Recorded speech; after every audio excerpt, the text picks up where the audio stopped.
Class में हम लोगों ने इलेक्ट्रिकल एनर्जी जो थी उसकी बात हम लोगों ने की। मैंने आपको कुछ फायदे कुछ नुकसान जो हैं वो मैंने बताए, जो अलग अलग हम लोगों ने पावर प्लांट्स के बारे में बात की उनके लिए। तो आज बच्चों हम लोग करने जा रहे हैं सबसे पहले conservation of energy. Conservation of energy जो है उसके लिए एक लॉ भी दिया गया है, और कंजर्वेशन ऑफ एनर्जी का जो लॉ है वो ये है कि energy can neither be created nor be destroyed, but it can be transferred from one form to another form. आप ना तो एनर्जी को पैदा कर सकते हैं, ना ही आप एनर्जी को खत्म कर सकते हैं। सिर्फ आपकी एनर्जी जो है वो अपनी फॉर्म को चेंज कर सकती है। मतलब एक सिस्टम के अंदर जो एनर्जी है, टोटल एनर्जी जो है बच्चों, वो हमेशा कंजर्व रहती है, ना तो घटती है ओवरऑल ना बढ़ती है ओवरऑल। मतलब पहले सिस्टम के शुरू होने से पहले जितनी थी, सिस्टम के खत्म होने के बाद भी वो उतनी ही रहेगी। इस लॉ को हम लोग कहते हैं कंजर्वेशन ऑफ एनर्जी। को समझने के लिए सबसे बढ़िया एग्जांपल हम लोग क्या लेते हैं, हम लोग एक ऑब्जेक्ट लेते हैं। एक मान लो पत्थर लिया, उस ऑब्जेक्ट का मास है m। आप उस ऑब्जेक्ट को बच्चों लेकर के एक बिल्डिंग के टॉप पर चले जाइए। आप जितना ज्यादा ऊपर जाएंगे, पोटेंशियल एनर्जी जिसका फॉर्मूला होता है mgh, h उतना हाइट उतना ही ज्यादा होगा। जितनी ज्यादा हाइट होगी, पोटेंशियल एनर्जी जो है उस ऑब्जेक्ट के अंदर उतनी ही ज्यादा होगी। इस समय जब आप उस ऑब्जेक्ट को बच्चों एकदम बिल्डिंग की हाइट पर खड़े हैं लेकर के, ये ऑब्जेक्ट मूव नहीं कर रहा, वेलोसिटी इसकी 0 है, तो इसमें काइनेटिक एनर्जी नहीं होगी, मतलब 0 होगी। और जो भी इसकी एनर्जी है वो इसकी पोटेंशियल एनर्जी होगी, मतलब इस समय पोटेंशियल एनर्जी मैक्सिमम है। अब बच्चों अगर आप इस ऑब्जेक्ट को वहां से ड्रॉप कर दें, छोड़ दें, तो ये जितना नीचे जाएगा, हाइट जो है उतनी ही क्या होती जाएगी, कम। हाइट कम होने का मतलब है जो आपकी पोटेंशियल एनर्जी थी है, जिसका फॉर्मूला mgh होता है, हाइट अगर कम होगी तो पोटेंशियल एनर्जी भी कम होती जाएगी।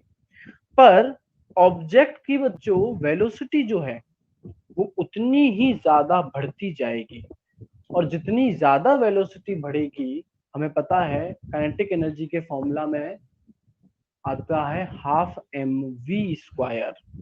जितनी ज्यादा वेलोसिटी बढ़ेगी उतनी ही ज्यादा काइनेटिक एनर्जी भी बढ़ती जाएगी। मान लेते हैं कि ऑब्जेक्ट जो है वो आधी height, middle of the building जो है वहां पहुंच चुका है, तो इसका मतलब है कि इस समय जो पोटेंशियल एनर्जी है वो भी कितनी हो गई है बच्चों, आधी हो गई है। तो बाकी की पोटेंशियल एनर्जी कहाँ गई भाई? अगर लॉ अगर हम लोग फॉलो करें तो एनर्जी जो है वो टोटल तो कंजर्व रहनी चाहिए, बाकी की जो आधी एनर्जी है वो कन्वर्ट हो गई है उसकी काइनेटिक एनर्जी के अंदर। तो अभी भी जैसे हमने पढ़ा था भाई, मैकेनिकल एनर्जी होता है total kinetic energy plus total आपके पास है पोटेंशियल एनर्जी। अब यहाँ स्टार्टिंग में मान लो पोटेंशियल एनर्जी 100 जूल थी, काइनेटिक एनर्जी 0, तो 100 + 0 आंसर आएगा 100। अब जब वो आधे रास्ते में पहुंच गया है तब उसकी पोटेंशियल एनर्जी 50 रह गई है, और उसकी काइनेटिक एनर्जी भी 50 है, तो अभी भी आप दोनों को जोड़ो तब भी आंसर क्या आएगा, 100। अब ऑब्जेक्ट जो है बच्चों वो जाकर के सीधा धड़ाम से आपके ग्राउंड से टकराएगा। जब ऑब्जेक्ट जस्ट ग्राउंड से जस्ट टकराने वाला है, उससे जस्ट पहले हाइट 0 हो जाएगी। हाइट 0 होने का मतलब है उसकी पोटेंशियल एनर्जी जो है वो भी 0 हो जाएगी, और इस समय बच्चों उसकी वेलोसिटी मैक्सिमम होगी। और वेलोसिटी मैक्सिमम होने का मतलब है पोटेंशियल एनर्जी तो मिनिमम कर दी, और आपने काइनेटिक एनर्जी क्या कर दी, यहाँ पर मैक्सिमम कर दी। तो अभी भी दोनों को अगर सम किया जाए तो भी वैल्यू उतनी ही आएगी। तो एनर्जी जो है वो अगर हमने देखें इस पूरे सिस्टम के दौरान बच्चों कंजर्व रही। आप हाइट पर गए, पोटेंशियल एनर्जी मैक्सिमम थी, काइनेटिक एनर्जी मिनिमम। आपने ऑब्जेक्ट को ड्रॉप किया, पोटेंशियल एनर्जी डिक्रीज होने लगी और उतनी ही काइनेटिक एनर्जी जो है वो इंक्रीज होने लगी। और ग्राउंड को हिट करने से पहले, जस्ट पहले, काइनेटिक एनर्जी मैक्सिमम हो गई और पोटेंशियल एनर्जी जो है वो मिनिमम हो गई। और दोनों में अगर आप देखें, दोनों का सम करें तो हर कंडीशन में सम जो है वो सेम आता है। इसे ही हम लोग कहते हैं कंजर्वेशन ऑफ एनर्जी या फिर law of conservation of energy. ठीक है, इसके कई एग्जांपल जो है हमारे पास में हो सकते हैं। जैसे अगर हम लोग क्या करें, अगर हम लोग एक क्रॉस बो और एरो का एग्जांपल लें, धनुष और बाण का एग्जांपल लें, तो आप जितना ज्यादा स्ट्रिंग को खींचेंगे आप मस्कुलर एनर्जी का इस्तेमाल करेंगे और वो मस्कुलर एनर्जी उस क्रॉस बो के अंदर चली जाएगी और स्टोर हो जाएगी पोटेंशियल एनर्जी के फॉर्म में। जैसे आप एरो को रिलीज करते हैं, ये पोटेंशियल एनर्जी किस में चली जाती है, एरो में, और एरो क्योंकि अब मूव करना शुरू कर दिया है तो ये पोटेंशियल एनर्जी उस समय कन्वर्ट हो गई है किसमें, काइनेटिक एनर्जी के अंदर। तो एनर्जी एक फॉर्म से दूसरे फॉर्म में कन्वर्ट होती है। जैसे अभी थोड़ी देर पहले अगर आप अपने रूम में आए होंगे तो आपने अपना ट्यूबलाइट ऑन की होगी, फैन वगैरह, कूलर, एसी ऑन किए होंगे। तो फैन के केस में आप सबसे पहले जैसे स्विच को ऑन करते हैं, इलेक्ट्रिकल एनर्जी जो है वो वायर में फ्लो करने लग जाती है। ये इलेक्ट्रिकल एनर्जी फैन तक जाती है, फैन में जाकर के मोटर जो है वो इस इलेक्ट्रिकल एनर्जी को कन्वर्ट कर देती है रोटेशनल एनर्जी के अंदर और फैन जो है वो रोटेट होने लगता है और रोटेशन की वजह से आपको हवा महसूस होती है, मतलब कि विंड एनर्जी। तो यहाँ ये रोटेशनल एनर्जी विंड एनर्जी के अंदर कन्वर्ट हो जाती है। तो प्रोसेस कैसे भी हो उसके अंदर एनर्जी जो है वो एक फॉर्म से दूसरे फॉर्म में कन्वर्ट हो सकती है, पर जो टोटल एनर्जी होती है वो हमेशा ही क्या रहती है, कंजर्व रहती है। ठीक है बच्चों, तो ये था अपना law of conservation of energy. Next heading जो अपने पास है वो है dissipation, dissipation of energy. Dissipate होना या डिसिपेशन का मतलब होता है किसी एक चीज का अनवांटेड सब्सटेंसेस में डिवाइड हो जाना।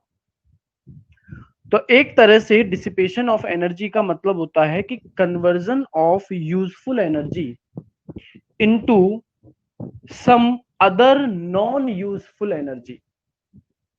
किसी यूजफुल एनर्जी का किसी अनवांटेड नॉन यूजफुल एनर्जी के अंदर कन्वर्ट होना, मतलब इसको हम लोग कह सकते हैं वेस्टेज ऑफ एनर्जी।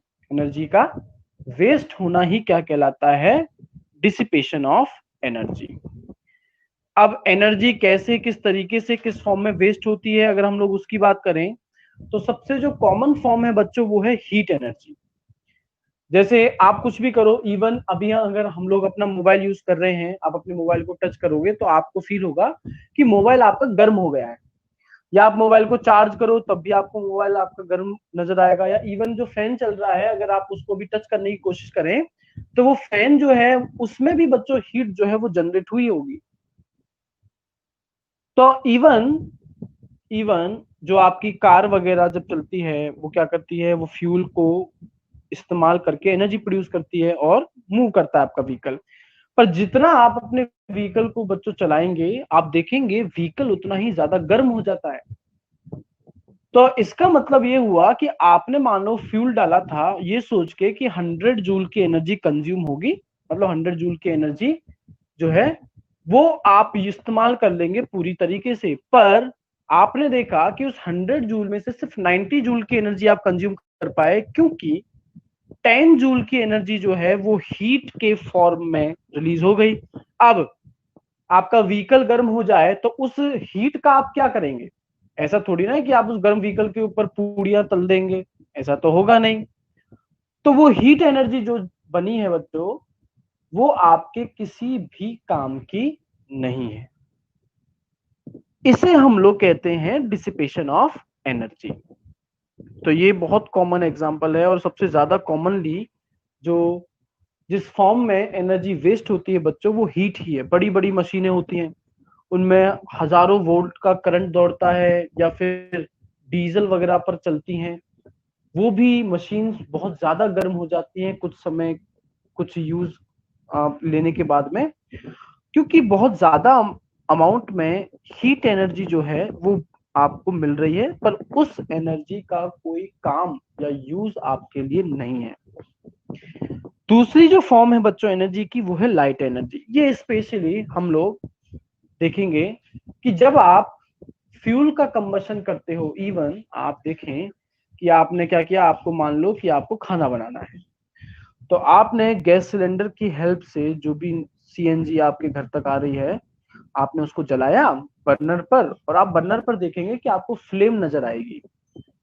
अब उस आग की वजह से आपका जो भी आपका यूटेंसिल, जो भी बर्तन है वो गर्म होगा, खाना पकना शुरू हो जाएगा। सडनली सोचो लाइट चली जाती है, अब लाइट चलेगी, अंधेरा अंधेरा हो गया, पर तुम देखोगे कि वहां जहां आग जल रही है, जहां बर्नर है, उसके आसपास तुम्हें लाइट, उसके आसपास तुम्हें रोशनी नजर आएगी। तो इसका मतलब जो तुम नेचुरल गैस का कंबशन कर रहे थे, क्या पाने के लिए, हीट पाने के लिए या लाइट पाने के लिए कर रहे थे, बताना जरा। जो तुमने बर्नर जलाया है वो तुमने हीट लेने के लिए जलाया है कि लाइट लेने के लिए जलाया है? हीट लेने के लिए। लाइट जो तुम्हें उससे मिल रही है उसका तुम्हारे लिए कोई काम नहीं है। लाइट भी एक तरह की एनर्जी है। इसका मतलब तुम जो नेचुरल गैस का कंबशन करके एनर्जी गेन करने की कोशिश कर रहे थे, तुम्हें टोटल उतनी एनर्जी नहीं मिलेगी, क्योंकि उसकी कुछ एनर्जी जो है वो लाइट के फॉर्म में कन्वर्ट हो गई होगी। नेक्स्ट जो एनर्जी डिसिपेशन में बच्चों, जो एनर्जी है, जिस फॉर्म में एनर्जी वेस्ट हो सकती है, वो है साउंड एनर्जी। फॉर एग्जाम्पल, आपकी गाड़ी आपने स्टार्ट की, आपने सोचा बहुत बढ़िया चलेगी और बहुत सारा इसमें फ्यूल जो होगा वो इस्तेमाल करके अच्छी खासी माइलेज मिलेगी, पर आप देखोगे कि नई गाड़ी को स्टार्ट करोगे तो बहुत धीमे धीमे करके आवाज करती है, पर पुरानी गाड़ी जो है वो आवाज भी बहुत ज्यादा करती है, गर्म भी बहुत ज्यादा हो जाती है, और उसका माइलेज भी बहुत ज्यादा कम हो जाता है।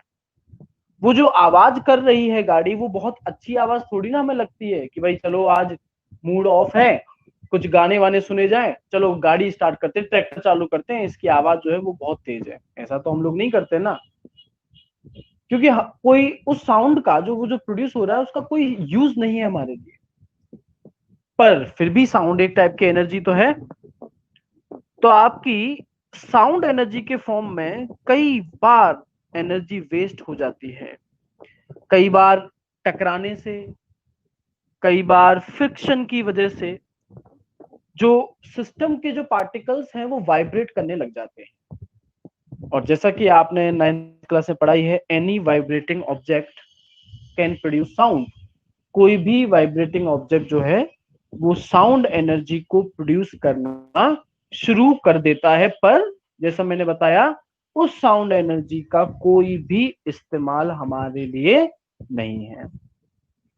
जो लास्ट क्लास में हमने बच्चों पावर प्लांट्स पढ़े थे, उनमें भी एनर्जी डिसिपेशन बहुत ज्यादा होता है। जैसे मैंने आपको समझाया था कि भाई पानी लिया, अब आप पानी को क्या करेंगे, गर्म करेंगे। गर्म करोगे क्या करके, मान लो कोयला जला करके तुमने गर्म किया, तो जैसा मैंने बताया जब तुम उसको जलाओगे तो कुछ लाइट एनर्जी जो है वो डिसिपेट होगी, लॉस होगा उसका। उसके बाद में आपने पानी को उबाला, बनाया स्टीम। स्टीम को आपने क्या किया बच्चों, टरबाइन के ऊपर डाला, टरबाइन रोटेट करने लगा, मतलब इस स्टीम की एनर्जी जो थी वो उसकी रोटेशनल एनर्जी में कन्वर्ट हो गई। और इस रोटेटिंग टरबाइन को आपने कॉइल से जोड़ दिया, जनरेटर से कनेक्ट कर दिया, जनरेटर जो है इलेक्ट्रिसिटी बना देगा। अब ये इलेक्ट्रिसिटी आपके घरों तक आएगी, बहुत हाई टेंशन लाइंस की हेल्प से दूर, बहुत दूर तक पहुंचाई जाती है।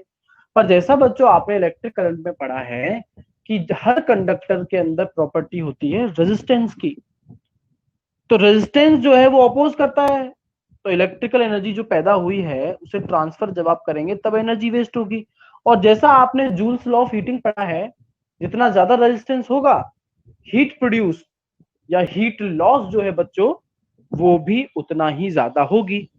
फिर कहीं जाकर के ये इलेक्ट्रिक एनर्जी जो है हमारे घरों तक पहुंचती है। अब हमारे घरों के अंदर भी वायर्स हैं, उनका भी रेजिस्टेंस है। वहां भी क्या होता है, हीट के फॉर्म में एनर्जी का डिसिपेशन होता है। फिर जिस गैजेट, इलेक्ट्रिकल गैजेट का आप यूज कर रहे हैं, वो इलेक्ट्रिकल गैजेट, जैसे मैंने बताया मोबाइल, वो भी इलेक्ट्रिकल एनर्जी का यूज करता है, तो कुछ एनर्जी हीट के फॉर्म में डिसिपेट हो जाती है। तो बच्चों, अगर 100% एनर्जी का प्रोडक्शन किया गया था, तो आपके घरों तक पहुंचते पहुंचते वो एनर्जी सिर्फ 40% ही रह जाती है। तो 60% एनर्जी, बहुत ज्यादा एनर्जी है ये, 60% एनर्जी, ये बच्चों हमारे लिए वेस्ट हो जाती है। हम इसे किसी भी तरीके से यूज में नहीं ले पाते। तो एनर्जी डिसिपेशन की वजह से जो वर्किंग एफिशिएंसी है, वर्किंग एफिशिएंसी का मतलब कितने अमाउंट की एनर्जी का यूज करके आपका गैजेट आपको कितना वर्क करके दे सकता है, आपके कितना काम वो आ सकता है। एनर्जी डिसिपेशन की वजह से बहुत ज्यादा एफिशिएंसी जो है बच्चों घट जाती है। पर अगर हमें एनर्जी डिसिपेशन का कॉन्सेप्ट पता है, हमें रीजंस भी पता है कि एनर्जी जो है वो वेस्ट क्यों हो रही है, किस वजह से हो रही है, तो बच्चों जहां पर प्रॉब्लम है वहां सॉल्यूशन भी है। तो हमें ये भी पता होना चाहिए कि आखिर एनर्जी डिसिपेशन को कंट्रोल या रिड्यूस किस तरीके से किया जाए। पहले कुछ कॉमन मेथड्स की हम लोग बात करते हैं। सबसे पहला कॉमन मेथड अगर मैं बात करूं, तो अगर बच्चों आपके किसी रूम में लाइट ऑन है, फैन चल रहा है, और जहां उसकी रिक्वायरमेंट नहीं है, तो हम लोग उन्हें स्विच ऑफ भी कर सकते हैं। दूसरा जो हम लोग जनरली नहीं करते हैं, जैसे कि क्या, हमेशा टेलीविजन की बटन ऑन रहती है, बस हम लोग उसे रिमोट से ऑफ कर देते हैं, और ताकि ज्यादा परेशानी ना झेलनी पड़े दोबारा ऑन करने के लिए, तो इस वजह से हम लोग बटन ऑफ नहीं करते। पर ये बटन ऑन रखने से बहुत कम अमाउंट का करंट जो है वो कंटिन्यूअसली सर्किट के अंदर फ्लो करता रहता है, और उस करंट का, इलेक्ट्रिसिटी का उस समय कोई यूज नहीं हो रहा। इवन वो क्या करेगा, वो किसी और फॉर्म ऑफ एनर्जी में वेस्ट भी हो जाएगा। तो आपको स्विच ऑफ करना है परमानेंटली अगर कोई चीज आपके काम में नहीं आ रही है तो। दूसरा बच्चों, अगर हम लोग बात करें व्हीकल, जैसे मैंने बताया था नया होता है तो फिर कम फ्यूल को कंज्यूम करके ज्यादा डिस्टेंस ट्रेवल करता है, पुराना हो जाता है तो इसका उल्टा हो जाता है। तो जितना ज्यादा आप अपने व्हीकल की केयर करेंगे, केयर का मतलब है रेगुलर उसका सर्विसिंग और चेकअप, रेगुलर आप उसकी सर्विसिंग कराते रहेंगे, कार्बोनेटर में कचरा आ गया है वो साफ होता रहेगा, फ्यूल एफिशिएंसी बढ़ जाएगी, माइलेज बढ़ जाएगा, उसका फायदा हमें ये भी मिलेगा कि जो पॉल्यूशन है वो भी कम होंगे। तो कहने का मतलब ये, आपका जो ऑयल, जो आपका फ्यूल है, उसका कंबशन जो है कंप्लीट होने के चांसेस हैं। हालांकि वेस्ट तो फिर भी एनर्जी होगी, पर वेस्टेज को भी तो रिड्यूस किया जा सकता है।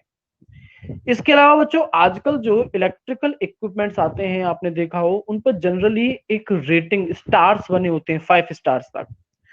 स्टार्स जो है वो रिप्रेजेंट करते हैं कि आपका ये जो इक्विपमेंट है ये कितना ज्यादा एफिशिएंट है, मतलब ये कितनी एनर्जी को कंज्यूम करके कितना वर्क कर सकता है। तो ये आप एड वगैरह भी देखते होंगे, या खुद या आपके मम्मी पापा बाहर लेने गए हो कोई चीज, आपने तब देखा हो, या घरों में भी रेफ्रिजरेटर पर आपने ये स्टार्स बने हुए देखे हो, एयर कंडीशनर पर भी आते हैं। तो ये स्टार्स की रेटिंग देख करके ही हम लोगों को इलेक्ट्रिकल इक्विपमेंट जो है बच्चों, उनकी शॉपिंग करनी चाहिए, खरीदारी करनी चाहिए।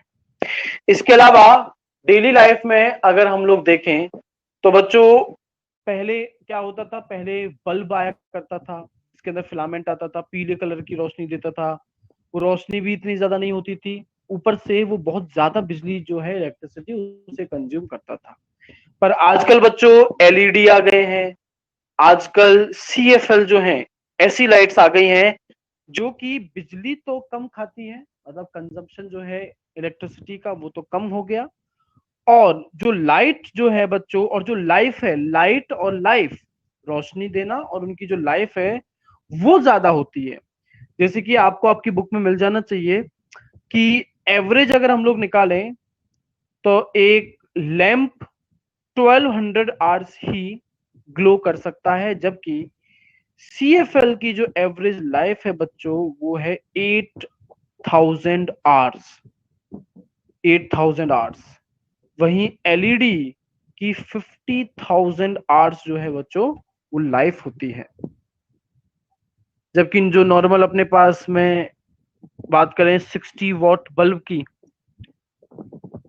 तो ये 60 वॉट बल्ब CFL के कंपैरिजन में, 15 वॉट CFL के कंपैरिजन में और 8 वॉट LED के कंपैरिजन में बच्चों बहुत ज्यादा है। सोचो 60 वॉट का बल्ब बहुत ज्यादा एनर्जी खा रहा है और जितनी वो लाइट दे रहा है उतनी ही लाइट 15 वॉट की CFL या 8 वॉट की LED हमें प्रोवाइड कर सकती है। इसके अलावा बच्चों जब सर्दियां वगैरह आती हैं तो हम लोग अपने कमरे को या घर को गर्म रखने के लिए इलेक्ट्रिकल हीटर या फिर चिमनी वगैरह जो है उनका इस्तेमाल हम लोग करते हैं। पर जब कंस्ट्रक्शन का टाइम होता है, जब आपके घर बनाने का काम प्रोसेसिंग में होता है, तब अगर हम लोग ऐसी ब्रिक्स या घर को ऐसे डिजाइन किया जाए, ब्रिक्स आती हैं, ऐसी ईंट वगैरह आती हैं जो बच्चों बैड कंडक्टर ऑफ हीट होती हैं, मतलब अगर घर के अंदर टेम्परेचर ज्यादा है तो उस टेम्परेचर का लॉस नहीं होने देंगे, उस टेम्परेचर को बाहर, एनर्जी को बाहर नहीं जाने देंगे। तो ऐसे आपका घर गर्म का गर्म ही रहेगा, उसके लिए आपको किसी बाहर से इलेक्ट्रिकल हीटर की जरूरत नहीं पड़ेगी। या घर को इस तरीके से डिजाइन किया जाए, इस तरीके का आपका घर का मैपिंग डिजाइन नक्शा जो है ऐसा बने कि उसमें ज्यादा से ज्यादा सूरज की रोशनी आए, जिससे घर जो है ज्यादा गर्म रहे, मतलब आपकी नीड के अकॉर्डिंग इस तरीके से, ताकि हम लोग जो है एनर्जी डिसिपेशन जो है उसे मिनिमाइज कर सके, कम से कम कर सकें। नेक्स्ट जो हेडिंग है पावर, आई थिंक ये हम लोगों ने बच्चों चैप्टर इलेक्ट्रिसिटी में किया है। जो बोर्ड पर आपको नजर आ रहा है, बोर्ड पर जो बच्चों आपको नजर आ रहा है, ये शायद हम लोगों ने इलेक्ट्रिसिटी चैप्टर में किया है। कमेंट करके बताओ क्या ये सब कुछ हम पहले कर चुके हैं? तब तो इसे लिखाने की जगह बस मैं एक बार वापस से समझा दूं।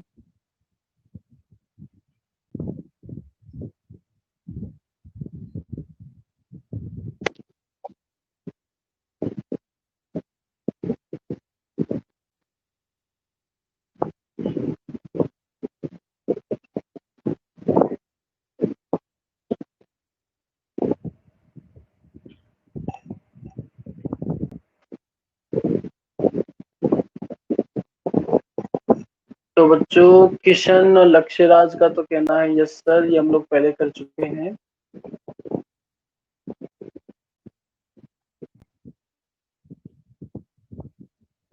ठीक है बच्चों, हम लोग इसे पहले कर चुके हैं, मुझे भी ऐसा ही लग रहा है, तो मैं इसे एक्सप्लेन कर देता हूं।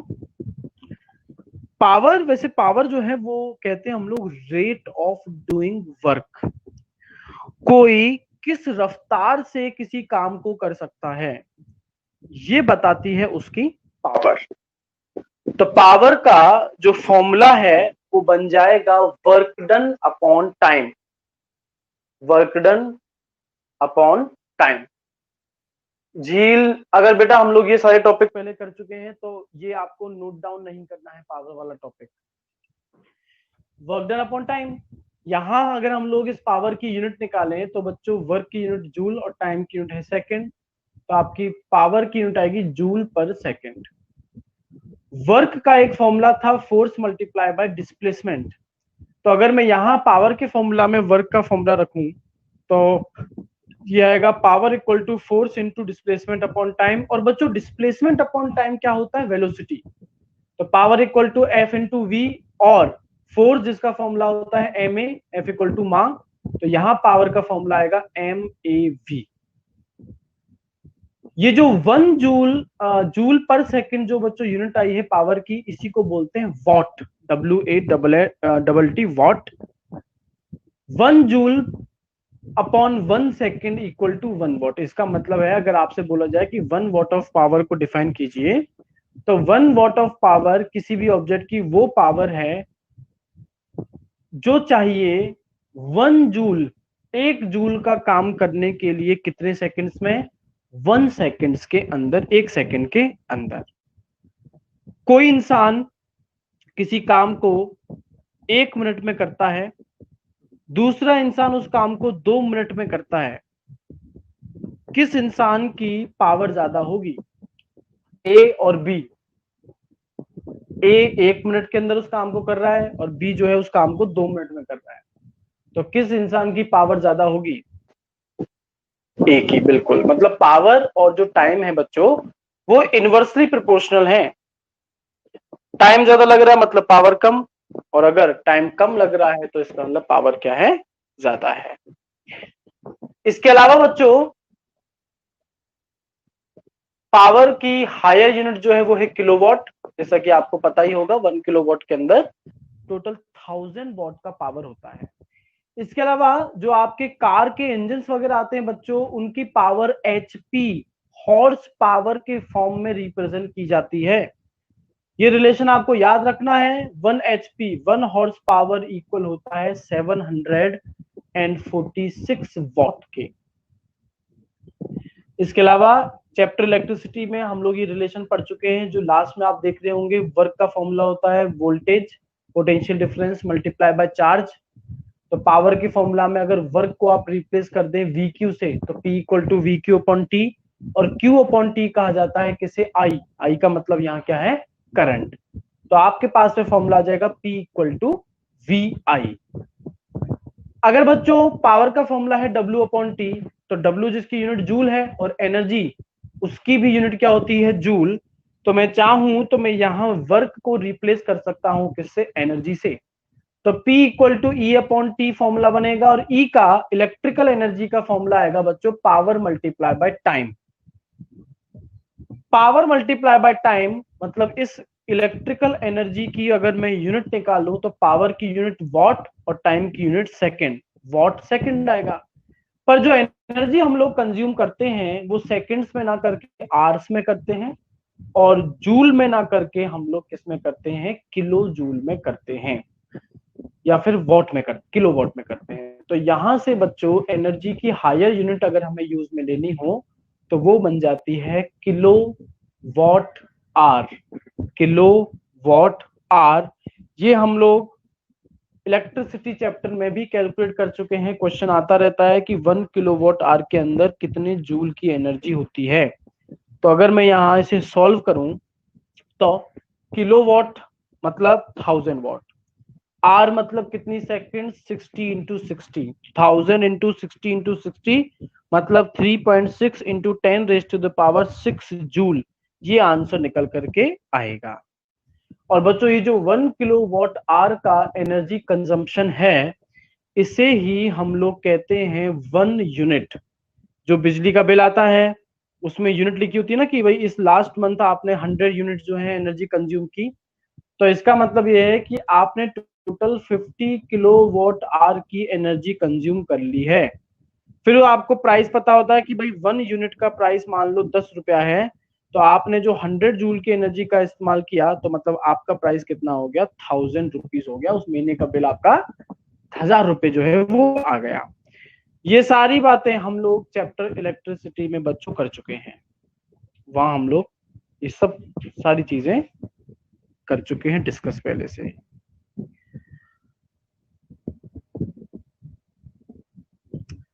तो अभी बच्चों हम लोग एक क्वेश्चन जो है उसे परफॉर्म करेंगे, और इस क्वेश्चन के साथ अपना चैप्टर जो होगा वो ओवर हो जाएगा। क्वेश्चन लिखिएगा।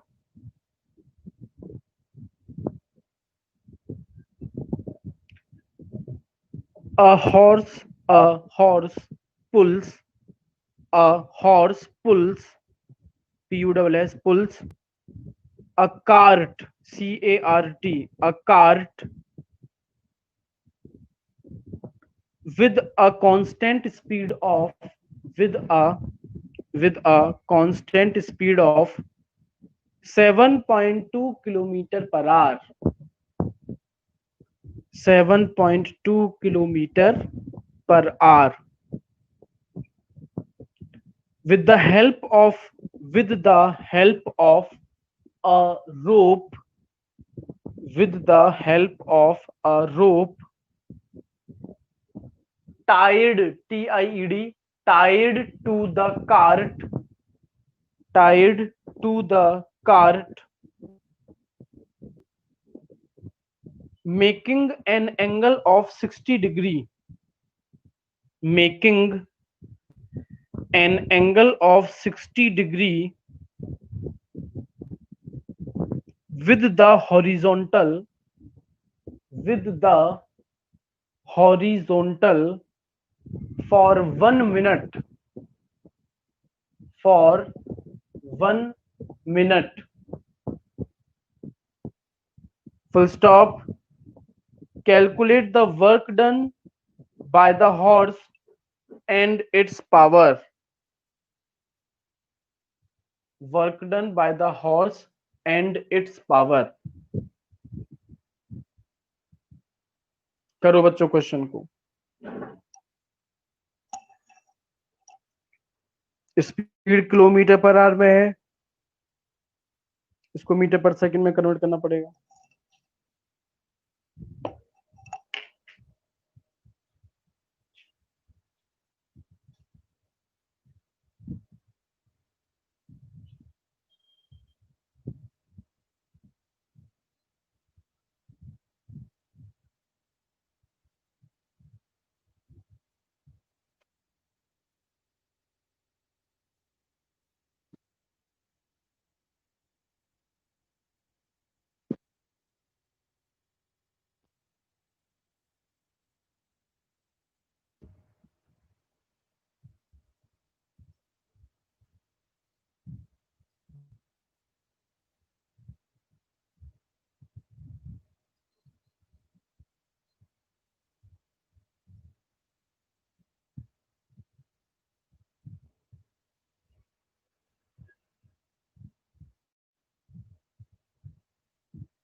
अरे स्पीड है 7.2 किलोमीटर पर आवर।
स्पीड को बच्चों अगर आप किलोमीटर पर आवर में यहाँ कन्वर्ट करें तो आपके पास में स्पीड आएगी 2 मीटर पर सेकेंड। किलोमीटर पर आवर में कन्वर्ट करने के लिए 1000/3600 से आपको मल्टीप्लाई करना है 7.2 को।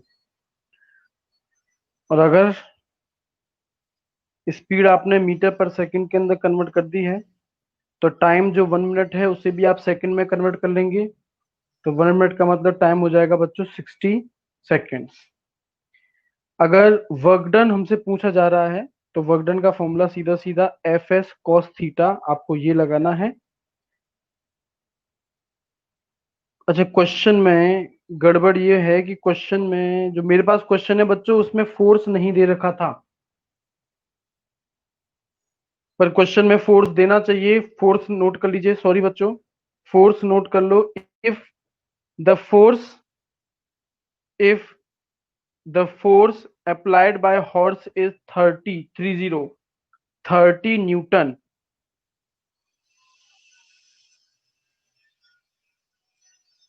30 न्यूटन, तो बच्चों स्पीड और टाइम आपके पास में है, आप डिस्टेंस निकाल लेंगे और फिर आपके पास में जो वर्क का फॉर्मूला है एफ एस कॉस थीटा उसे आप अप्लाई कर देंगे।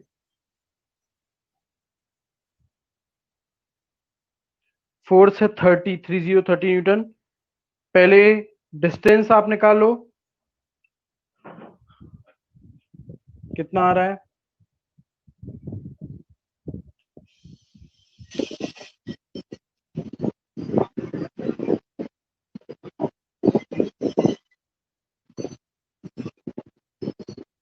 हाँ जी, पावर तो आप लोगों ने सही निकाल दी है, और उससे पहले डिस्टेंस निकाला होगा ना। डिस्टेंस पूछ रहा हूँ कितना आ रहा है।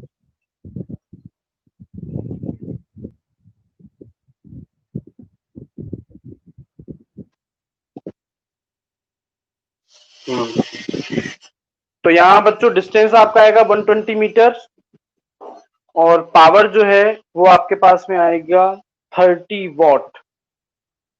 30 वॉट।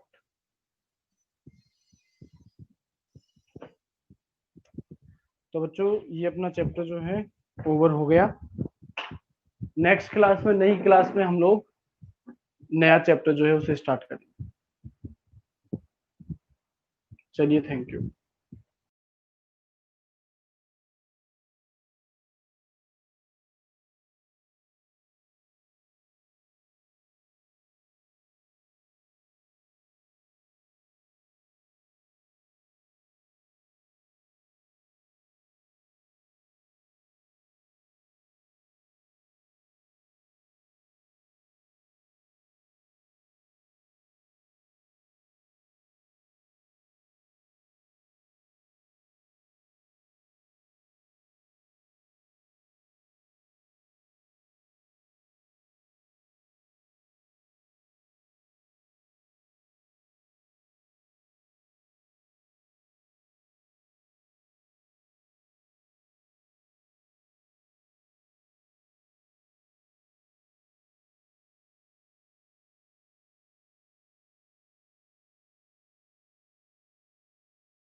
आवाज आ रही है मेरी?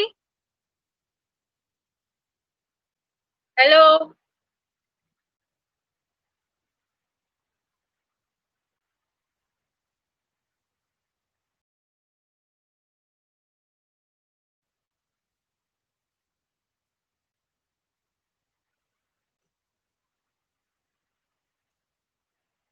Can you hear me?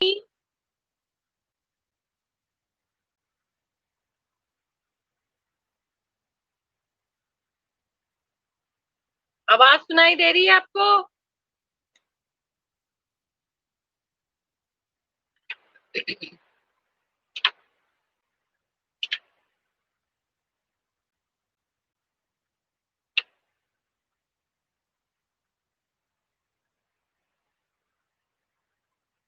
Rekha, Divyanshu, can you hear me? आवाज सुनाई दे रही है या नहीं?